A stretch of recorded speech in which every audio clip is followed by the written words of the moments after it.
G'day friends, welcome to today's YouTube video. My name is James, welcome back to my channel. Welcome if you're new. Today I'm going to be decorating my monthly spread for May 2021 in my Hobonichi A6 Avec. This is my planner slash catch-all, carry-all, whateverly journal. Got a million different names for it. It's A6, so it's pretty small. It's exactly the same size as my 5-year Hobonichi, which is the same company. If you're not familiar with the Hobonichi brand, it's mostly famous for these planners. There's an A6 size, which is the original, and then there's an A5 size called the Cousin. A lot of people use the A5 size just so they can have more room. A lot of people also double them up as their art journals as well. Mindy Lacefield actually uses a Hobonichi and does a lot of beautiful work in there. And it's a very thin paper. I'm not 100% sure on this. I think it is Tomoe River paper. It's just very, very thin. But a lot of these Tombow markers won't bleed through, or I don't even think they ghost that much. And I've used watercolor on here, I've used gouache on here. It's actually really robust paper for how thin it is. It's not onion skin. It's just like a very thin coated paper that is kind of lovely to work with. If you're someone that doesn't like crinkling or warping, definitely not for you, because it's a very textural paper once you've had you've splashed your water or your water-based mediums on it.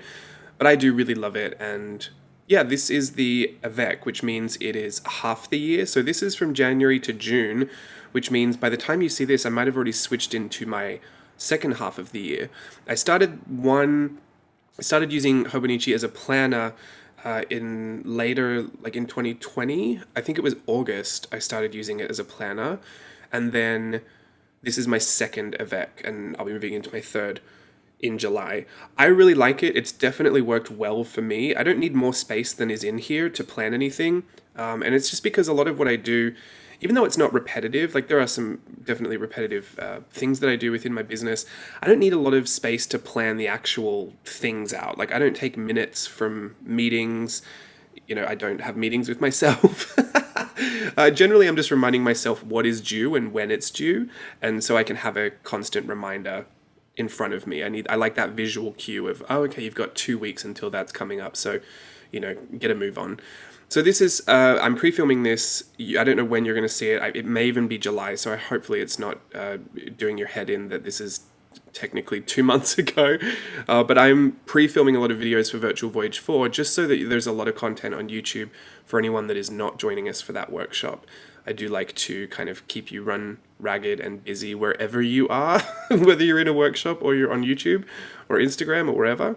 TikTok, who knows if I'll still be doing TikTok at this point. It's been ages since I've made my last TikTok. I was quite enjoying that, but I got very busy. Although it doesn't look like it reflects. I mean, I guess there's a lot of space to decorate in May, which makes it seem like it's not that busy. But I don't tend to carry and we all do different planning things, right? I don't tend to carry things over unless I really, really forget them, or I really need a strong kick up the pants to remember something. So if I just write video or like workshop, I know what that means. One of the things I was actually really happy about were all the little green stars. I don't know if you can see my little notes on the side in the left. Oh, by the way, the clips. If anyone's going to ask for those clips, they are bread and butterfly clips from the Japan Disney store. And I got them through US Shopping SOS on Instagram. I love them. A few of us have bought them, and I'm in love with them. I have a whole set of Disney clips from my journal, but these are my newest ones, so I'm exploiting them. These little stickers are from JLB Collage Club in June, the June printable set. Really love those as well. Some of the other stuff is from other months of Collage Club. If you're ever looking for what comes out on what month, there's a full month at a glance infographic that is available to view, and you don't have to sign up. Like if you just go to the page, the Collage Club page, I'll link it in the description for you below. If you scroll right down to the bottom, you'll see a preview. You click on the preview and it'll show you each month and what those printables look like, so you'll always know what's in there. And it's also really handy for me to know which set had which sheets, so I can quick reference where I can go and find them again. I was doing it for myself for that reason at first, and then I thought, well, why don't I just upload that? That way everyone can see it, and no one's going to have to ask where something was or which month something happened in. But anyway, the green stars were probably one of my favorite things to track because it represents Zumba, and that is something that I've been getting back into a lot lately. I've been just trying to be more active and just pick up the pace as far as kind of putting myself back into dancer shape. If you don't know, I used to be a professional dancer. I haven't been a professional dancer since 2015. I'm looking to change that as soon as I can. It's going to take a few more green stars all over my monthly spreads to get that to happen, but I'm very committed. And I think that's one of the things about planning or like doing this kind of creative art journaling meets planning is that even just that visual cue of the green stars was like honestly motivation. There were a few times where I thought, well, if I go, because I'm always looking for an excuse. I'm so lazy. But if I go, I'll get to put another green star on there. And that's why some of the stars are even bigger, because I really wanted to make a point that I went. And then on the 20th, you'll see I went twice. I mean, I was killing it on the 20th. So I wanted to go 10 times so I could have 10 green stars. And now I'm also one of those people that has to be careful about what I track because I'll become a little obsessive over it. So now I want 10 stars in June, like at least 10 stars. So don't come for me if I don't have 10 stars. But it is something that I'm slightly obsessing over. So maybe it's a bad thing, I don't know. But anyway, that is something that I factor into my planning. I'm not a huge tracker, like I don't do tracking of water intake or sleep deprivation or whatever it is. I just do whatever I need to do that is relevant to me at that moment. And most of the time it's just journaling and play. And one of the things that I have to schedule that I always like opt out of scheduling, which is stupid, but is time off. That's probably one of the things that I really should be scheduling more than anything else. I'm the worst for taking time off. I'm supposed to have Sundays off, and I've been okay. But sometimes when I write it in my journal, I think, oh, I feel really convicted then when I go and do some work. So I try not to write it just so I can get away with it.